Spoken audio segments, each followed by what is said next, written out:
People doing this show and start talking. Like, hey, mom, you're just being we live. Talking about this. But yeah, I would love to that's one of the things I would like to do. I would love to do a show, a King show. I'll be down. Live or recorded? Live. I don't live. We come in and we do it live. We can do once a month or we live now, so what can you say? You can say that next time. We are live in the studio. I got some special guests tonight, man. It's gonna be a fun one, man. Myself, Chris Pender Sr. Devin Pender here. We're here to inspire, empower, and uplift the community. Also, like, follow, subscribe, share, comment. Joe Hicks. And I'm Eldo Gales. He likes saying that I'm Eldo Gales. That's his favorite line. Vote for him. Yeah, running. Yo, another episode of Above Average Black Men. We're gonna get into this. It's gonna be a great show tonight. One of the things that I like about tonight is what we're gonna talk about is what do we owe the next generation? If we even know the next generation. And the reason why I bring this up, there's three reasons. The first reason is, as we talk about politics, I think people don't understand, like, this is one of those elections, whichever way you vote, is going to have a generational impact. Yeah. It's not, I found myself talking to people, who they mention all these personal issues, but they don't think about what's going to happen over a period of time. They don't seem to get that. The second thing is because I hear fewer and fewer people talk about how it should be better for the next generation. My mom raised me, my dad raised me, my grandmom, and I raised my kids and think it's always supposed to be better for the next generation. Not knowing Inside the King, we talk about that, but no talk for the show. We had that conversation, man, but I don't hear people saying it anymore. I don't hear people saying, like, man, we should be making it better for the next generation. I'm doing this for my kids. You don't hear that. I hear, well, they got to get mine. Like I got, they got to get theirs. Like I got mine. And, it's a tough world out there, man. Dog eat dog world. We all this little, and then the third thing, because I'm starting to hear it in the kids. When I'm talking to kids are adopting this dog eat dog thing. Little boy walked up to me yesterday and said, hey, Mr. Chris, man, because he likes to write and draw. And I'm knowing that more and more kids like to communicate that way. Different story. So I bring them notebooks. He said, man, yesterday, man, why you keep bringing all them notebooks?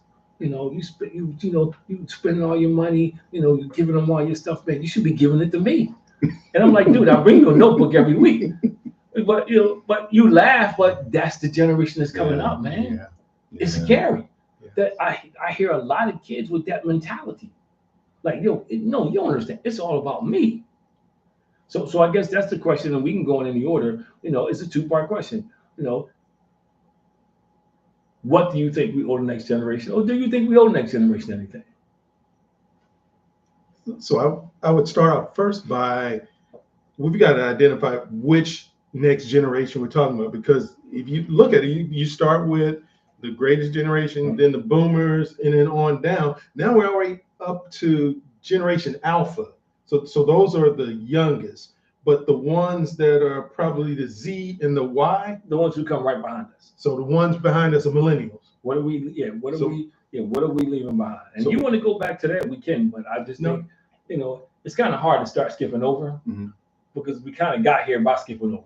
and that's why I wanted to know, because the ones behind us, some of them believe that we messed everything up for them because of the fact we were the recipients of some of the civil rights movement. We were the recipients of some of the things of, well, now I do better, I'm getting better, I'm having more, I have more affluency, etc., and didn't set boundaries or the right boundaries for them. And now they're saying, well, you started this slippery slope. Now it's all about me getting my bag. But and then to me, it's about knowing your history, because we weren't the direct recipients of the civil rights thing, and for all intents and purposes, we're reliving it. For all intents and purposes, we've backslidden a lot of those things.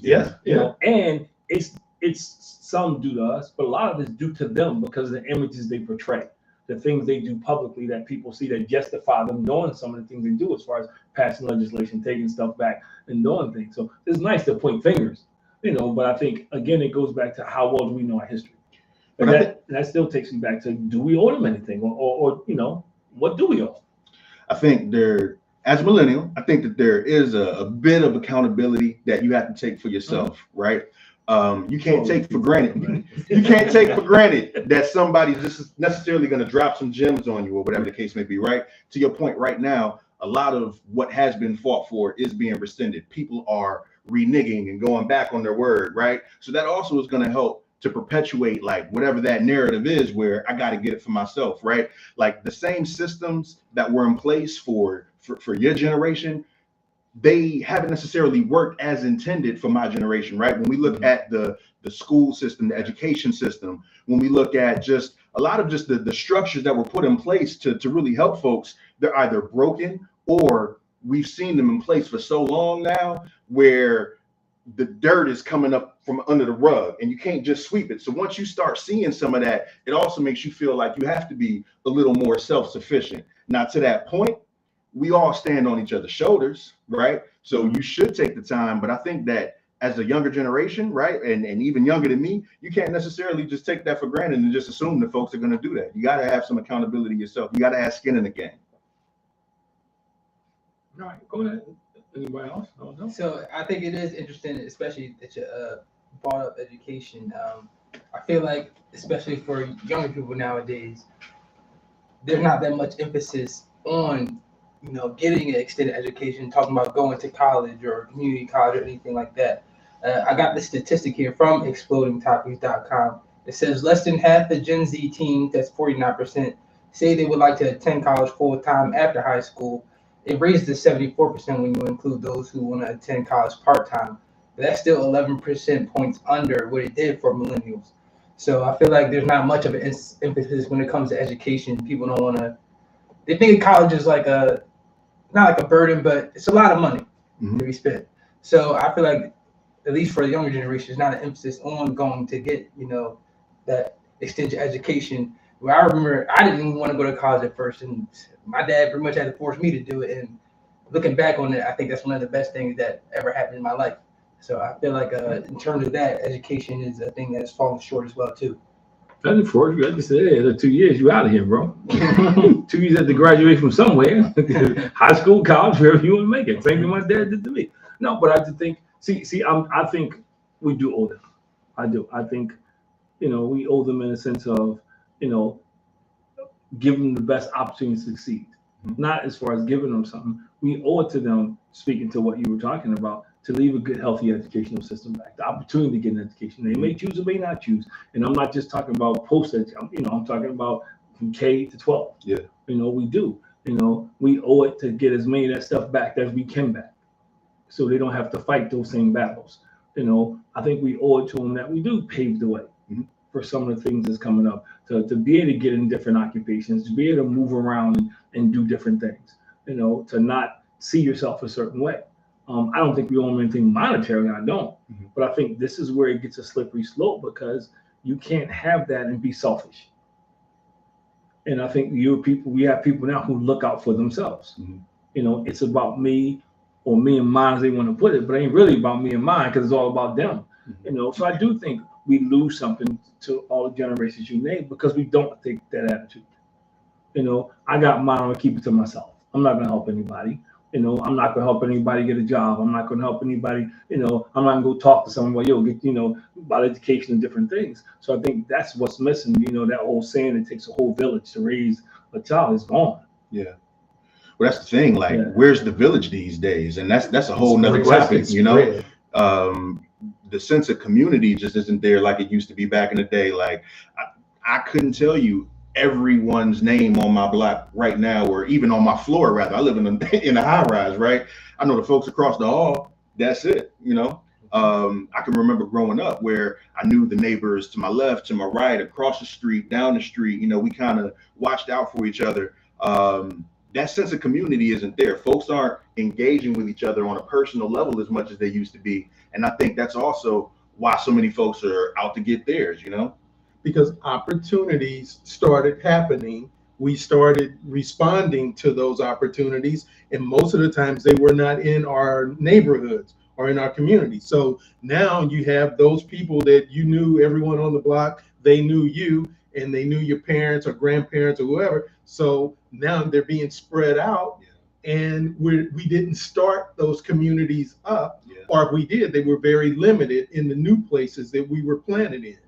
Because now you go to work, you go to school, you go to the supermarket, whatever, and then you're back home in your comfortable environment, and you wait till Saturday or Sunday or whenever, if the family would come for a family meal or get together, whatever, or you would wait till the summer or every other year for the family reunion and get together and see people. Where are you at? Oh, I'm in California now. Where are you at? I'm in Texas now. Where are you? I'm in Georgia now. Where are you? Oh, I'm still here in DC. Really? I haven't been to DC in a minute, right? And it's over and over again, and it now becomes generational.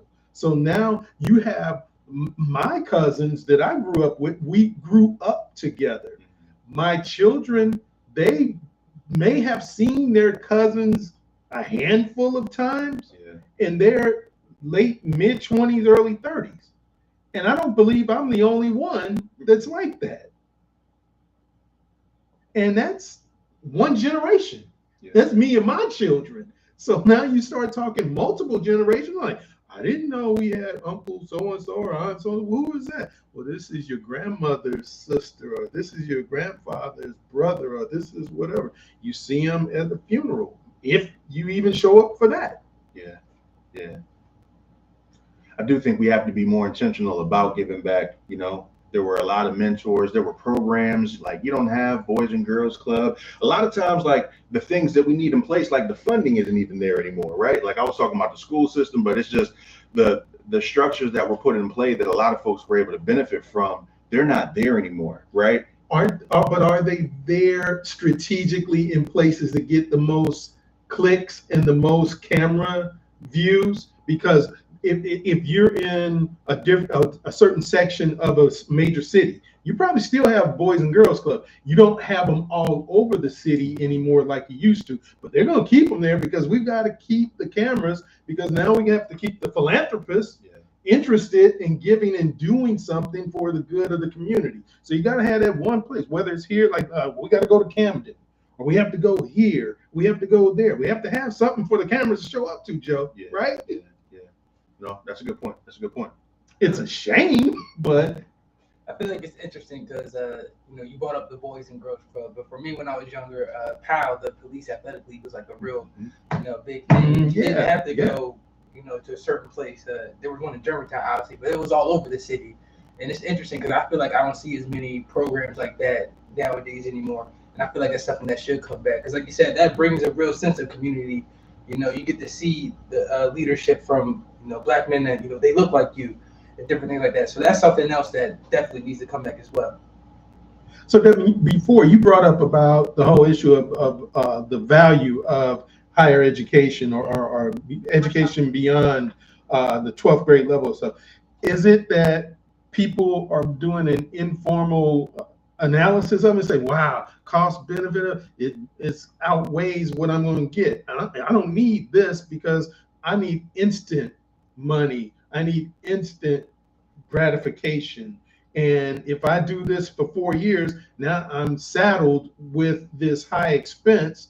And is it going to be really worth it for me in the long run? Does that factor into it? Yeah, I think it does as well, too, because, I understand a lot of people don't want to go to college, but you don't even really hear people talking about going to trade school anymore either, if you want to go that route as well, too. So I think people look at it like, this is going to be a big cost. I need to make money right now. I need to do this. I need to go work here at Walmart or something like that, which is cool. I don't want to say, don't want to put that down. At the same time, like you said, people don't weigh the options. But like, hey, maybe, I put in my 4 or 5 years at this university, but that could set me up for the long run.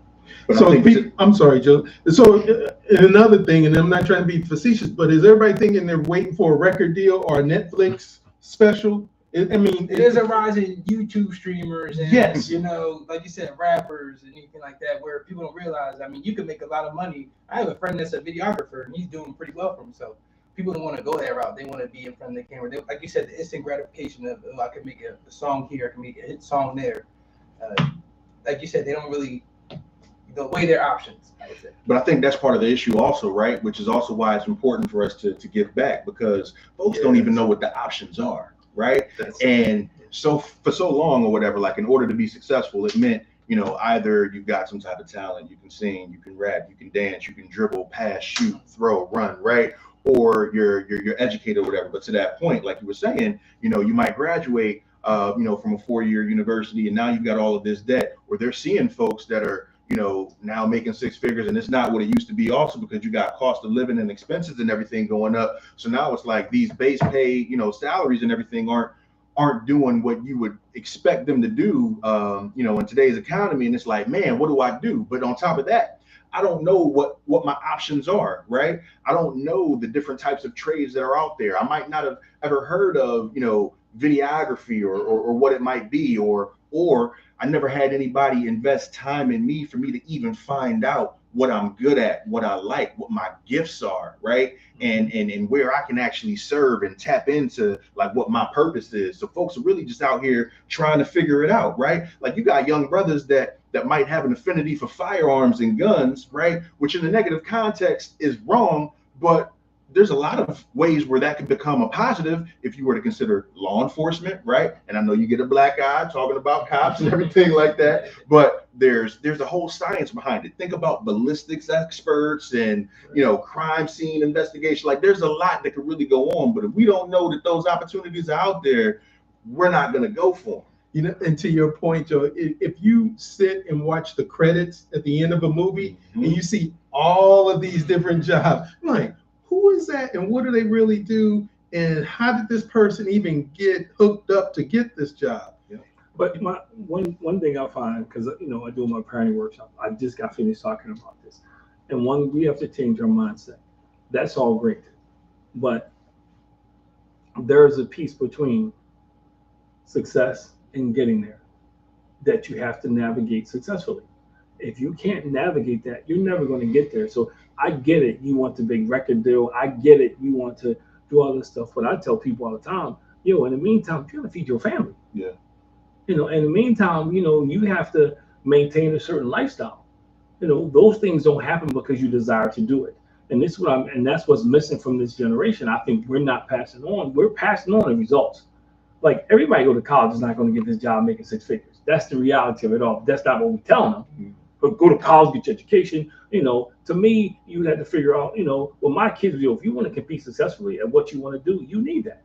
You know, and I'm not, you know, I'm trouble for saying this. I'm never huge on a piece of paper. I'm not. But based on the society we live in, that's a measuring stick that they use. And unless you can, you know, change that, you can, you know, get some Fortune 500 company, that's the measuring stick. So you have to consider that. However, if you want to be an entrepreneur, but even an entrepreneur, you got to learn. You know, you got to be able to count your own money. So I think we kind of lost that. We sell the pipe dreams, and social media has made it worse because you instant success on social media. And I think we do owe it to the next generation to kind of set the record straight. And it's not about whether they do it or not. To me, it's not about. It's about let me get my message across. You know, once I give it to them, it's up to them. You know, and it bothers me because, you know, you look at some of them, because I've worked with every population, you know, from preschool to prison, you kind of know who will end up in prison unless something happens because of the mindset. You know, you got the kid in high school that think he Joe Thug, he know all the answers, or junior high school, you can't tell him nothing. He's flunking in school, man. Dude, you don't have a lot of options.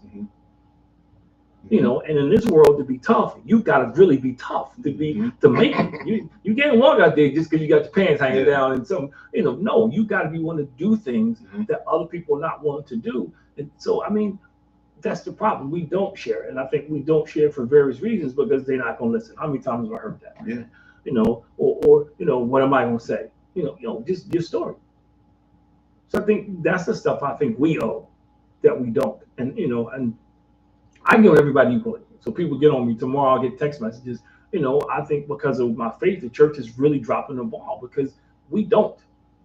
You know, every church should have a mentoring program. Every church should have a mentoring program. You know, every church should have parenting classes. It should be a part of the church to got parenting classes. You know, every church should have couples classes. You know, things you can go to learn. You know, because different cultures have those things. We don't. You know, we get on the job training.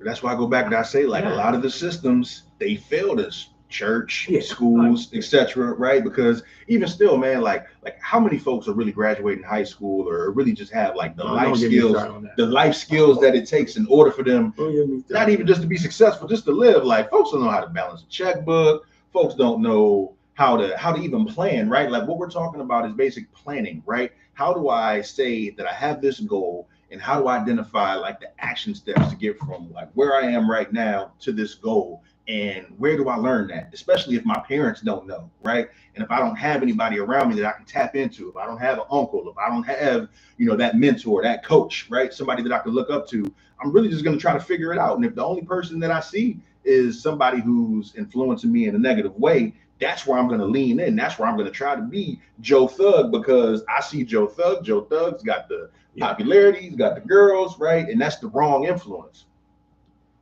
And Joe Thug will take that time because Joe Thug sees the investment. Joe Thug sees that this young boy out here, he might have a little something in him. He might be a little crazy, or he might be mentally touched, right? And I can manipulate him and get him to do things where he won't get the same amount of time that I'll get. And I also don't have to pay him the same amount that I'd have to pay somebody else my age or closer to it. So like there's also, that aspect too. They'll spend the time. Or conversely, he sees that he has a brilliance, and I'm going to use that to my advantage to fatten my pocket.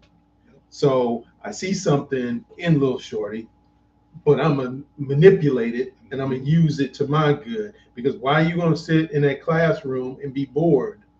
They're not going to teach you, and they're not going to get you your JA 22s or whatever is out now. You're not going to get those being in that classroom.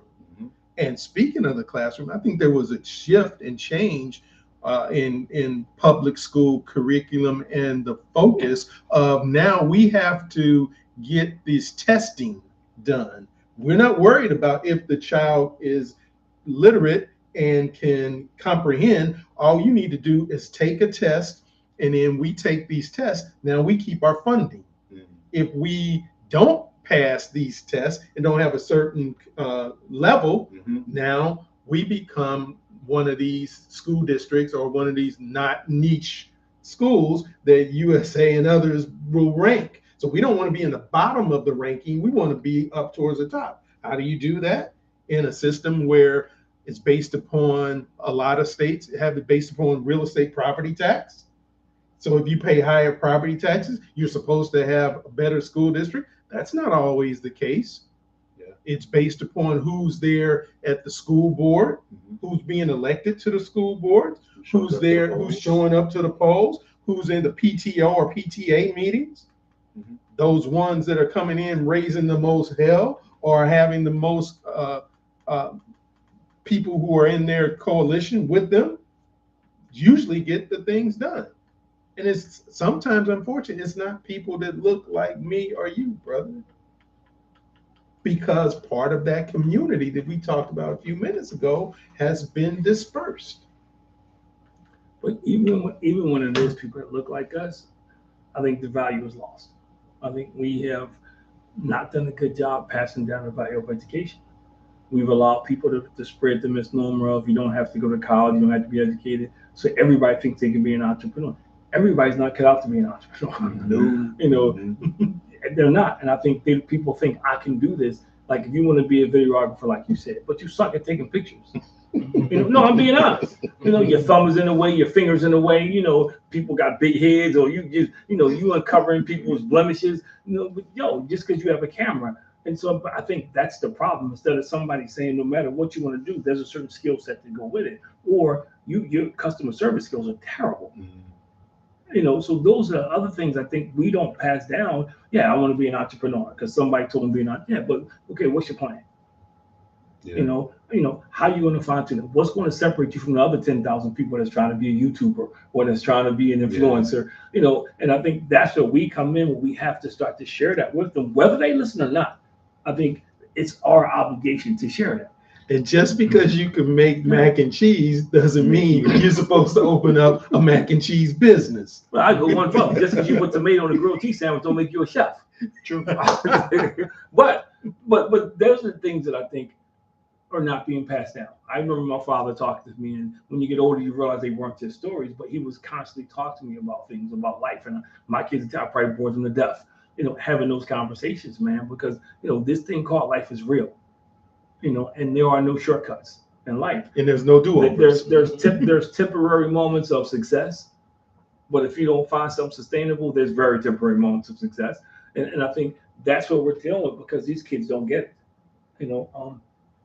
I'm dealing with middle school kids who have anger problems. I'm thinking to myself, what could you be angry about when you're in the 4th and 5th grade? But it's real. You'd be surprised. Well, but they shouldn't be. The problem with some of it is they're dealing with adult issues, and they shouldn't be. And this goes back because, and what I'm talking about is, I remember being in meetings to switch gears 20 years ago when people said we're going to stop funding these programs in high schools and middle schools because we're not reaching these kids. We're going to go straight to elementary school. That was a great idea. The problem with it is the high school and middle schools are now parents who didn't pass anything on, so they don't know anything. So we're struggling with that whole thing because we decided to skip them because it wasn't worth the investment, like they were just going to go away. Again, because you can't give what you, and I'm making excuses, you can't give what you don't know. And I think we're facing people who don't know how to be parents because it wasn't passed on to them. With people who don't understand what it is to be in a family because it wasn't passed on to them. People who don't get the sense of community because it wasn't passed on to them.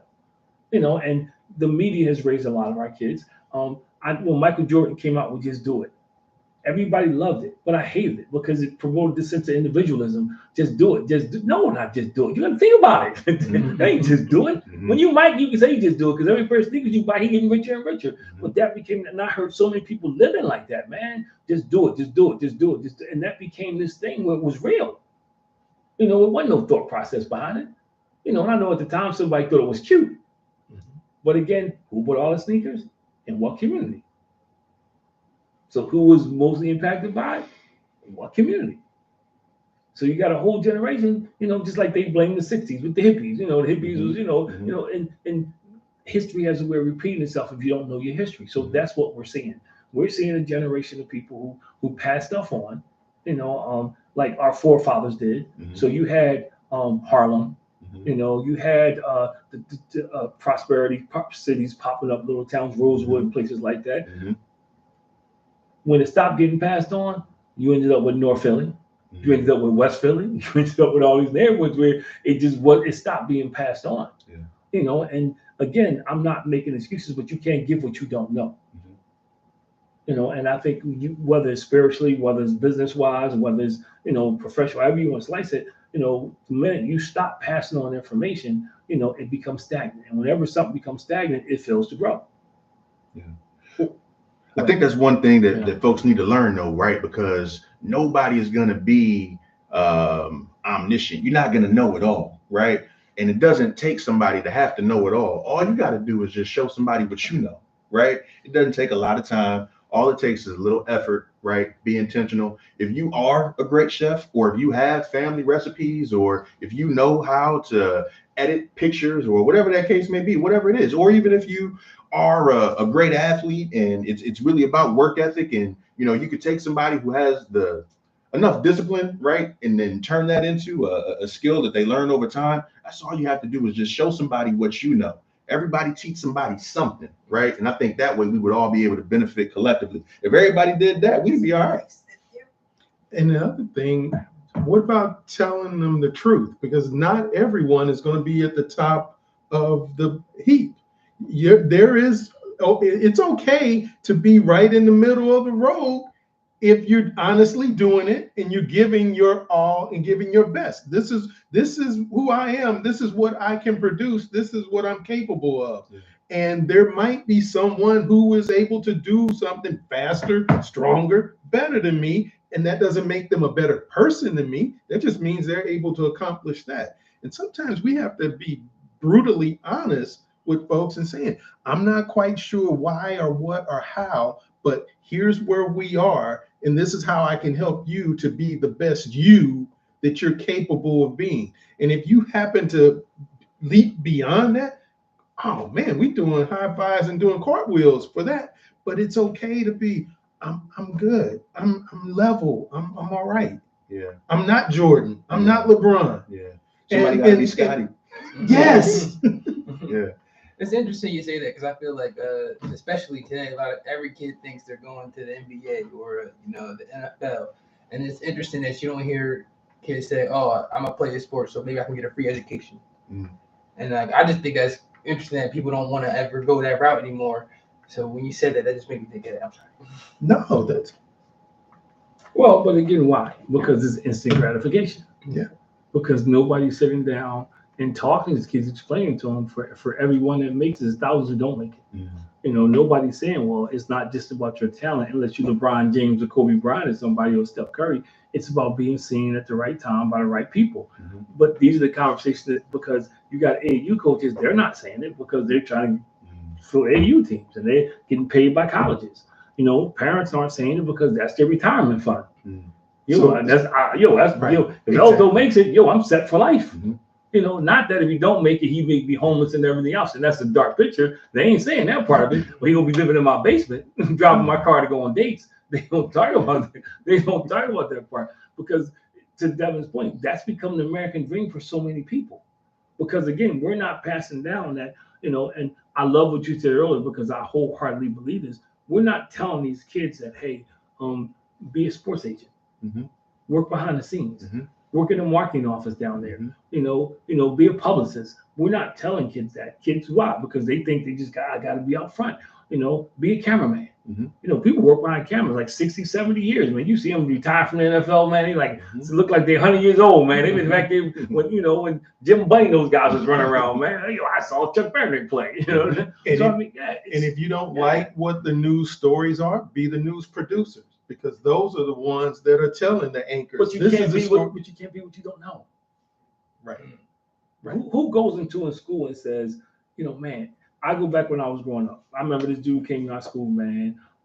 He was an accountant driving this fresh Beamer, man, had the wingtip shoes and all that stuff, man, which is probably why I became an accountant, because I wanted to have those things. He ain't tell us it was boring as heck. He ain't sit there and say that you in his office all day long, or when you go to visit to do audits, people look at you like you stealing, so nobody talking, the carpenter didn't come into school, the plumber didn't come into school and say, I got my own business, they didn't come into, we didn't see those people. The only teachers we saw were the teachers that were in the school. Career day was what people deemed was highly successful. So you saw the accountants, man, and you saw the business people. They ain't bringing an insurance guy and they say, I'm making six figures. I'm selling insurance. I'm making six figures. That guy didn't come into the school. So as you grow, you only can be what you see. It's like sports. I'm terrible at it, but I love golf. Nobody wasn't telling me to play golf when I was growing up. We play, like many kids I know, we love baseball. But you know how we play basketball? Because we figured out quickly girls ain't coming to watch baseball. They ain't showing up to watch the baseball game. No matter how good you are, no matter how, when you look over there, old folks sitting over there and people's parents, man, it wasn't no young girl sitting over there like, hit it for me, hit a ball, hit that ball in the gap. Go get basketball. They don't know squat about it, but you look over there basketball. I played in the league at third in Montgomery. There's hundreds of people out there on a Friday night, man. That was the life. You go out there, man, and they on the rooftop, they on top of the empty basketball courts, man. Everybody knows who you are, man. Baseball come up, man. They call your name, man. Your boys are ain't nobody out there saying, yeah. So I mean, but nobody came and said, look, hey, to Devin's point, this is the way to go to school. Like now, if you're a minority playing baseball, you got a shot because there's a lot of minorities playing baseball. Like lacrosse, same thing. If you are a minority, you play lacrosse, you got a real shot. And it's not about going to the league, it's about getting there. And I think that's why girls always graduated at a higher rate, African American females, athletes, than guys, because there was nowhere to go. They weren't playing college basketball to get to the pros. They love basketball, but they knew they had to get a job when they got out of here or go overseas. Right. So I think, and I'm not saying that's the only reason, but that to me, in my personal opinion, that was a heavy contributor because it wasn't like I'm doing 2 years, I'm going to the league, man. It wasn't like that. Even now, they ain't making no billions of dollars. They make more than money now with this little college stuff they got going on. So that plays a large role because who's telling them?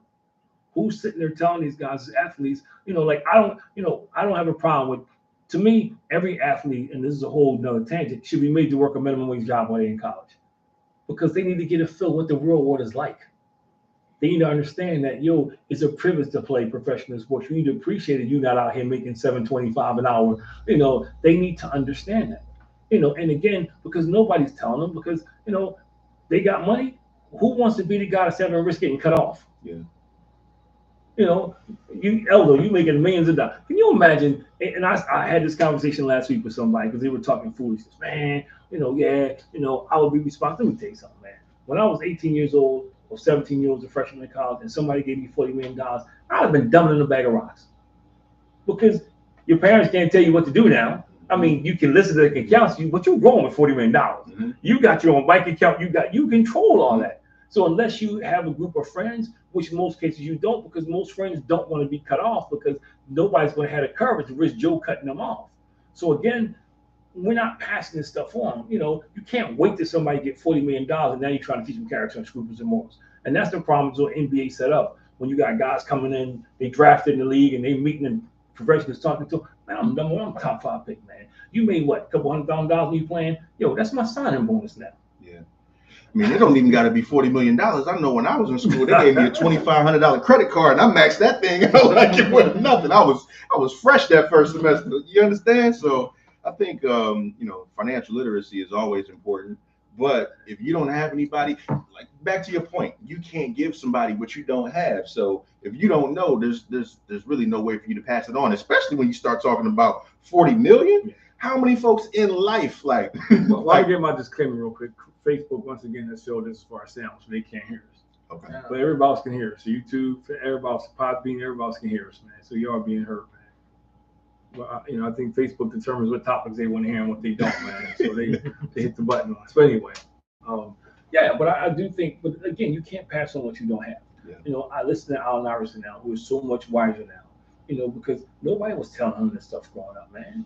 And God, I'm not saying bad, God bless his mom, but she didn't know. Mm-hmm. So, and again, the forge. We talk about the forge. I used a segment on Monday night. I used a segment in my father piece.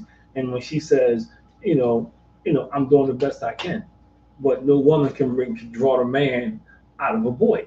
And so I say that because it's still prevalent, man. You have a generation who what's needed is not there, but we expect them to walk in it. And again, you can't, and I'm not making excuses, but you can't be what you don't know, what you can't see. And it goes to Devin's point about the educational piece. Instead of looking at it, I have an opportunity to have a free education. No, when that coach sometimes or the recruiter comes and sits at that kitchen table, he's telling that mom, I can get your son to get beyond here, and maybe you'll get a house. Maybe you'll be able to feed his little brothers or sisters. Maybe you all will be able to do that. They're not saying, oh, I'm going to feed his mind, so therefore he can be a coach or be a this or start his own agency as far as a sports management agency or whatever. They're not saying that. We want to fill the seats of the stadium because or the arenas, because the boosters are expecting that. And I don't want to get on a tangent, but for public in some states, in public officials, a football coach is the highest paid public employee in the state. That makes no sense whatsoever to me from a community base, a business sense or whatever. It's like, wait a minute, so the governor, the senator, the comptroller, the speaker of the house or whatever, they don't make this, but the football coach makes millions? And it's written in the contract to be the highest. Yes. Yeah, they want to make sure. Yes. That to me makes no sense whatsoever. But hey, we go to the stadiums, we wear our colors, the red, the white, the green, the black, or whatever. We go there and pack those 100,000 seat stadiums out week after week and cheer on for somebody who just happened to be in the right place at the right time and yelled at the right person and got somebody's attention, and now they calling plays and the rest is history. and the agents are getting a percentage of that. You can do that way longer than you can play because your body's going to go eventually. Yeah. You know, you can't do that forever. But isn't it amazing that Eddie Robinson didn't get a chance to be the highest paid public employee in the state of Alabama? Oh, no, I'm sorry. you got me woke up. How about that? How about that? No, but I think that's the topic that needs to be mentioned because it goes back to not passing stuff on and people not knowing their history. And I still think that's an issue today because people don't know when they look at Deion Sanders that somebody paved the way. You know, that if it wasn't for Eddie Robinson. I'm sorry, Louisiana, not Alabama. And all the people he put into the NFL, you know, when you tell people Doug Williams and all those guys who kind of came in from HBCUs, you know, that's what people don't understand that. You know, those guys, they came in from HBCUs, you know, and he paved the way. Grambling was the place. If you weren't, you know, if you were an athlete, that's what you did. You know, if you were an athlete, you went to HBCU. Black athletes, they didn't go to white schools. You know, and again, history was passed on.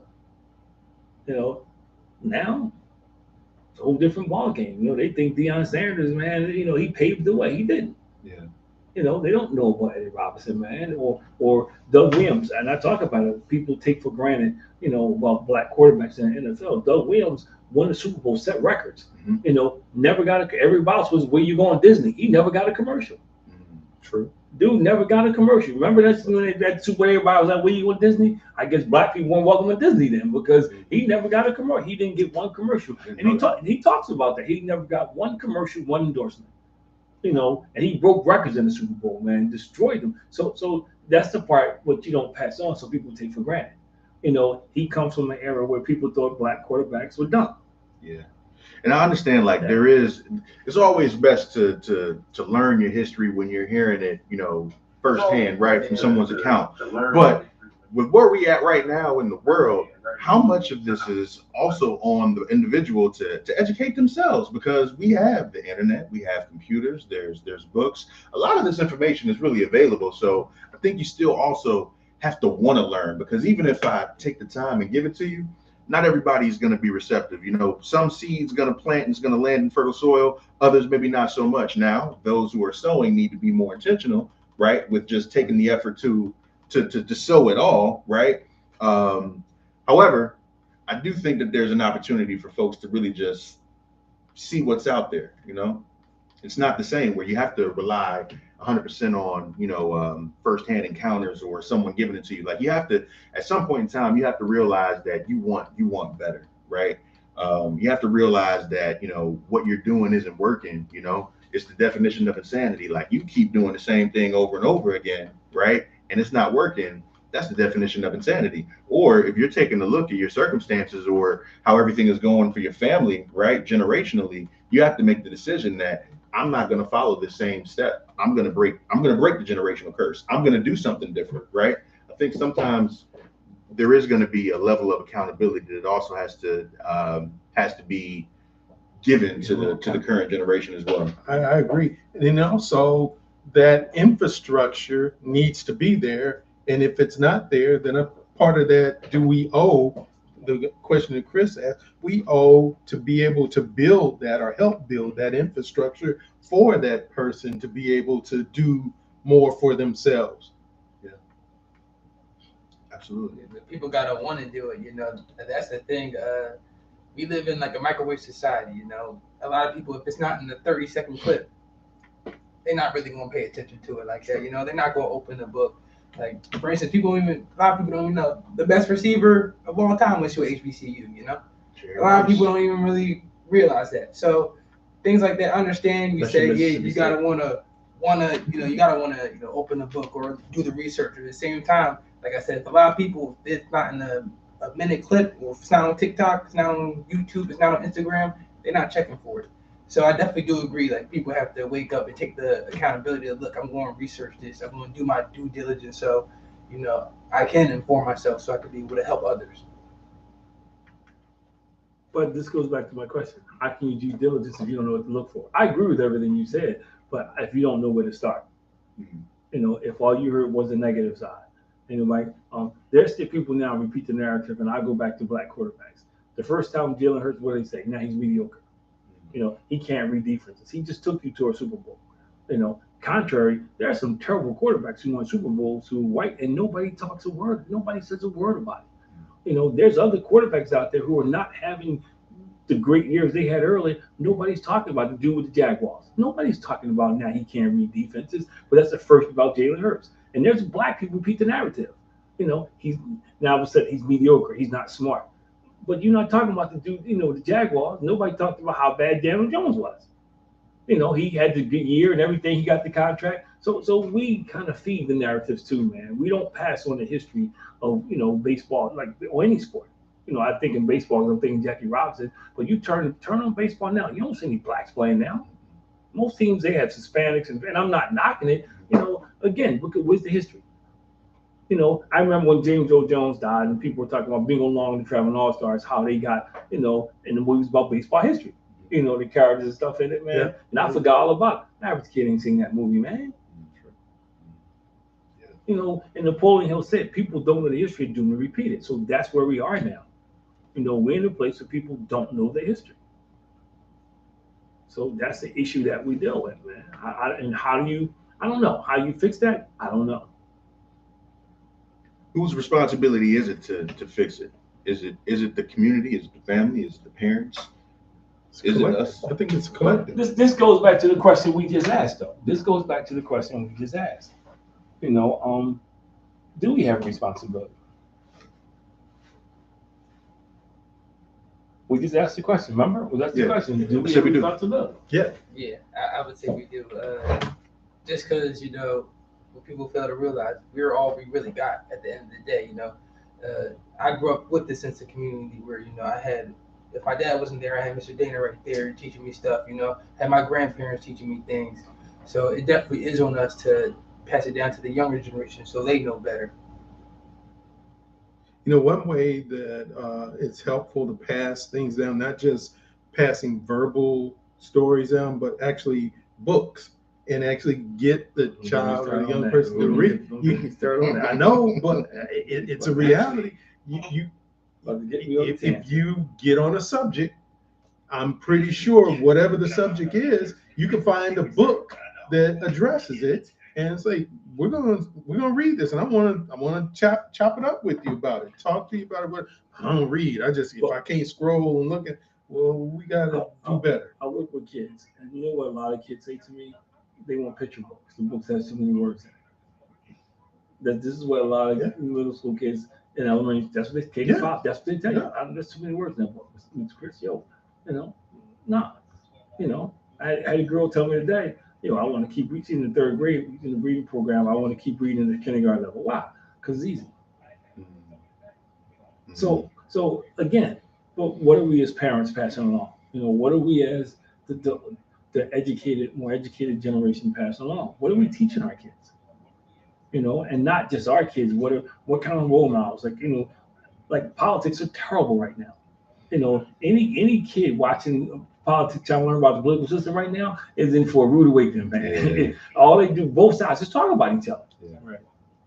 Nobody's talking about the issues, and even the issues they talk about, we're arguing about immigrants. We're not arguing about how poor our schools are. We're not arguing about gun violence. We're not arguing about poverty in this country. We're arguing about immigrants. And I say this to somebody, and they looked at me like I was crazy. We're only arguing about brown immigrants. The ones coming over the Canadian border who are taking the real jobs as lawyers and doctors and all these professional jobs, nobody's talking about. You're talking about the guy that's cutting grass and doing the, and I'm not stereotyping, but I haven't met one kid in school who told me that's what they want to do. So I say that because even the political system, we got to do a better job of talking about what politics really are, talking about what you should be concerned about when you vote. Don't get caught up in the charisma. Don't get caught up in, the Democratic Party had the big Soul Train party when, the thing. And, people got caught up in the hype because he had, I want to hear some issues, man. But again, because that they know that generation understands and responds to that. So they market to that generation, But if we're not telling them to beware of that, buyer's remorse, how do they know? How? So I agree with everything you said. I think at some point it's their responsibility. But it's like Eldo said, what's the oldest joke? How do you hide information from a black person? Hide in the book. Because we don't teach our kids to read, man. What the conversation we had in the school, and I was shocked when dude told me they don't carry pencils, pens, or paper in school anymore. Right. That look you had right there, I'm like, wait a minute, yo, I'm like, wait a minute, what do you mean? And he began to break it down to me, and I know in his mind it sounded logical, it sounded perfect. But you can scan everything, or it's online. But see, you can't sign for your passport. And that's what I do. So yeah, I had to get my check, and I kept printing because some people require you to sign for it. You know what signature? Yeah, right now it's a form you got to sign to work with kids. The Act 168. You can't even do the DocuSign. You got to sign it with your finger. So I hear people, but that anything important you can't sign. You can't sign a lease. Yeah. You can't buy a car. Because I got news. If you can't write in cursive with a pen, you still can't do it with your fingers. So people say, oh, no, you still got to write. So that's, and to me, I think it's on purpose. I think because it's collateral damage, because they lose some Caucasians, but who's it going to impact mostly? Us. But they stopped requiring cursive writing but in that's schools my point. in the 1990s or early 2000s or so. It wasn't that far back, but that's my point. That's my point, and we don't argue about that. We don't embrace the fact that, technology. No, you still got to be able to do it. Even if you make it to the pros, you got to sign a contract. Yeah. And God knows you need to know how to read it. Yeah. So these are all the issues that we deal with that I think people don't take under consideration about what should be passed down. My grandma used to tell me stories, man. We got to wrap up about how slavery. About how our ancestors in slavery, and she had this one story to crack me up. She said, we became free because when they came into Philadelphia, they used to come into Independence Square. Okay. People don't know that they used to come down the waterfront and walk up. Matter of fact, it's still a spot there in Independence Square, free where it is. And it was funny because she said when our relatives jumped off the boat and jumped in the water. And that's how we became free. He jumped in the water, swam under the boat because they weren't using black people know how to swim. So that's how he got away. Now I don't know how true it is, but you don't hear that anymore. But even to that point, if we know that folks aren't necessarily picking up books, maybe it would behoove of us to take some of these stories and capture them, especially since you have so many folks like your grandmother's no longer with us. Let's capture them in an audible form, right? Speak to it so that way they can listen to the audio version of whatever the book is. Let's tell some of these stories. Let's teach them about Satchel Paige, Josh Gibson, Gordon Parks. You know what the issue with that, Joe? The visual, man. They don't want to sit in the audio anymore. They don't listen to the radio. They don't think this is everything is visual. I got a little kid today, my man. He was talking to me today, man, and Ian's autistic, but he know about Fortnite. He was breaking it down to me, man. He know about Fortnite, Call of Duty. He like 8 years old, and he could barely talk. He breaking it down. And I'm like, how do you know this? But Ian, read that book. We get around because the developer of that game hired psychologists and engineers to build it in a way that Ian would do that and be on that game for 3, 4, 5 hours at a time. That's my point that I was telling Joe that that's the part that people that this is not an audio, because to your point, they're visually stimulated now. This is why they can't pay attention in school past 30 minutes. This is why they, the way they learn. You can't put, when we learn, they put the stuff up on the board. You got to, you got to have color and stuff, and now because of the other issues that a lot of kids have, COVID, or some learning disabilities and things, you got to kind of be like entertainers sometimes. You got to kind of be jovial, and so it's changed. And I do agree how we communicate with them has changed, and we got to figure out how to do it. Yeah. And part of the issue is you got to care. And teachers are not getting compensated enough for but all not that. Just teachers. We don't. Our general people just don't care enough to get involved, man. We expect it to get better, but we do nothing. We do nothing, man. I do want to get y'all quick thoughts on this real quick. Talking about Generation Z. and what they believe and what they don't believe in. It says just 32% predict the overall economic situation would get better, while 28% thought the overall social or political climate would improve. Millennials gave a broader, similar answers, though on the whole, they were even less hopeful. Now, when you hear that, what does that make you think?